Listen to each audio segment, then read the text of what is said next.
L'Afrique manque-t-elle d'eau ? Cette ressource vitale sera-t-elle suffisante pour répondre dans l'avenir à la forte croissance démographique ? Ces deux questions sont au cœur des enjeux du développement. Nous sommes ici au sud-ouest du Burkina Faso, dans la région de Diebougou et du fleuve Mouhoun, qui fait frontière avec le Ghana. À voir ces femmes et ces enfants puiser l'eau de leur consommation quotidienne, la question se pose aussi de l'accès à l'eau potable et de son assainissement.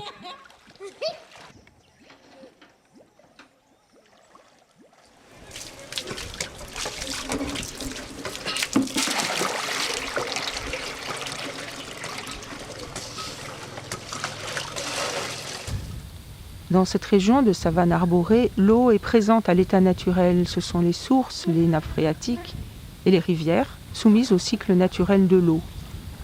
C'est aussi l'eau de pluie, en quantité plus ou moins disponible selon le jeu des saisons en zone tropicale. À la saison sèche, le soleil met à nu le sol de latérite. À la saison humide, de mai à novembre, les champs se couvrent de maïs et de coton en fleurs. Un des défis est alors de conserver pour la saison sèche l'eau tombée à la saison des pluies, en aménageant par la construction de barrages de vastes retenues d'eau. Mais en réalité, la pluie ne se contrôle pas. Le climat est parfois capricieux et l'eau, toujours incertaine, est un bien si précieux qu'elle est offerte aux visiteurs comme signe d'accueil. Dieudonné, comment on dit l'eau de l'arrivée en Dagara? Sol Zoukon. Sol Zoukon. Et l'eau, simplement?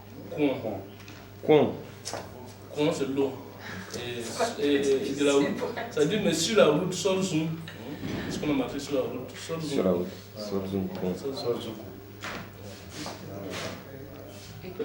Africain en général et du milieu burkinabé d'Agra en particulier, lorsqu'un étranger arrive dans une maison, la première des choses à faire, c'est d'offrir l'eau. De l'eau.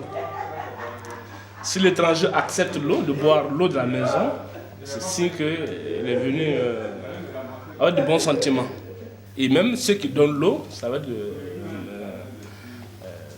bons sentiments, qu'ils accueillent l'étranger qui est pour nous un être mystérieux.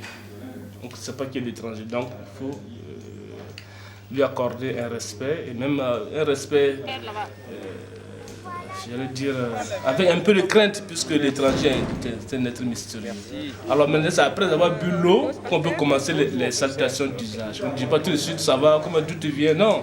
C'est après avoir bu l'eau qu'on peut commencer les salutations d'usage.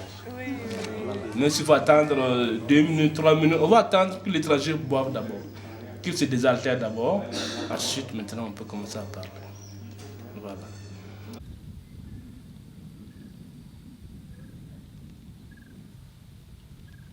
La dépendance des populations vis-à-vis des saisons est forte.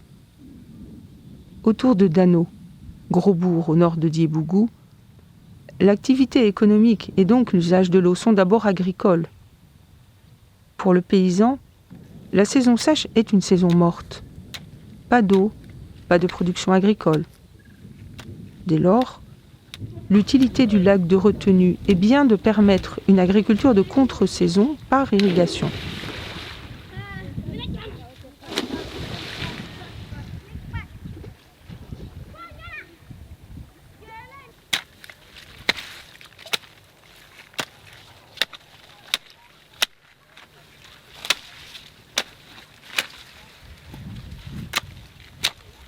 Les légumes et les céréales produits font reculer la faim et la malnutrition au sein d'une population en forte croissance.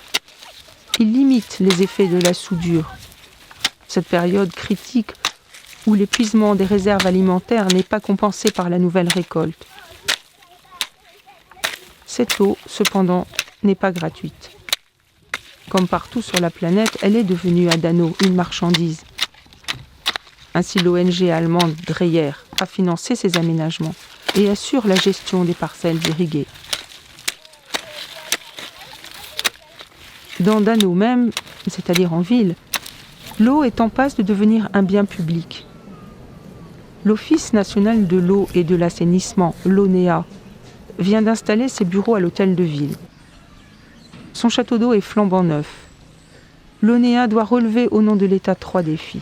Une eau disponible toute l'année, une eau propre à consommer, une eau distribuée partout.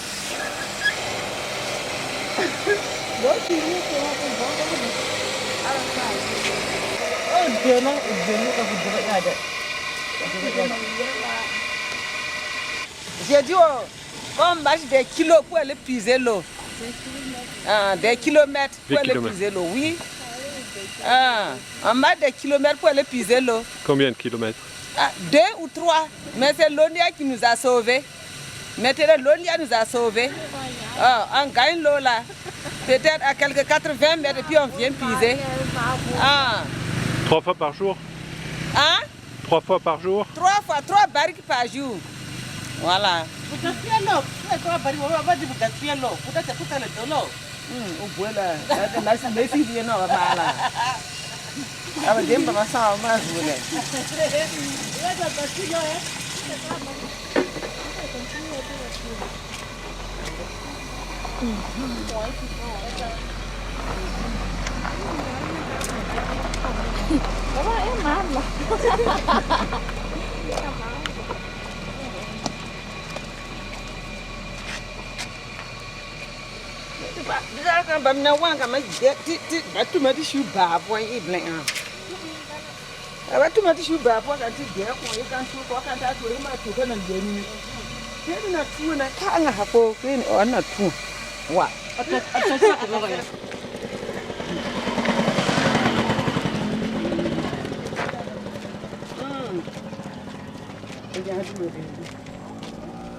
On pisse comme ça c'est pour faire la préparation du dolo.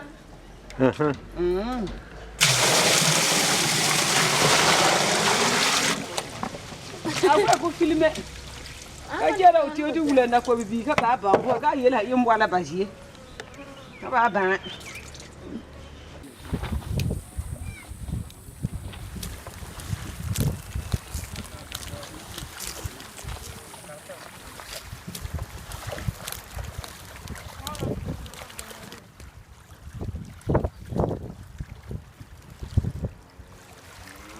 À la ville comme au champ, l'eau irrigue ainsi la vie quotidienne. Les hommes, par exemple, façonnent dans le marigot les briques en banco pour la construction de leurs concessions. Quant aux usages domestiques, ils sont les mêmes que partout ailleurs dans le monde. L'eau est nécessaire à la cuisine, au ménage, au lavage du linge, aux besoins sanitaires les plus élémentaires. À l'école, le point d'eau rassemble tous les enfants au moment de la récréation. Et pour prévenir la propagation du virus Ebola, beaucoup d'établissements se dotent de fontaines que les enfants remplissent eux-mêmes. Preuve que la ressource est tout à fait vitale et sa maîtrise, son accessibilité, une priorité pour chacun, État, institutions ou simples usagers.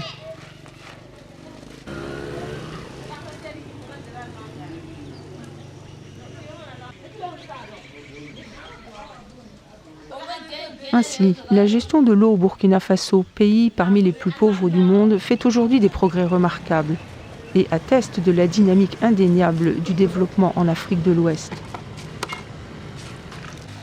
Le tableau est cependant à nuancer. Une localité comme Dano n'est plus un village. C'est un petit centre urbain actif, dynamisé par la route qui mène en Côte d'Ivoire et au Ghana. Il possède un marché très fréquenté, des activités artisanales et de nombreux commerces qui attirent une population relativement importante. Voilà, je bois mon de l'eau.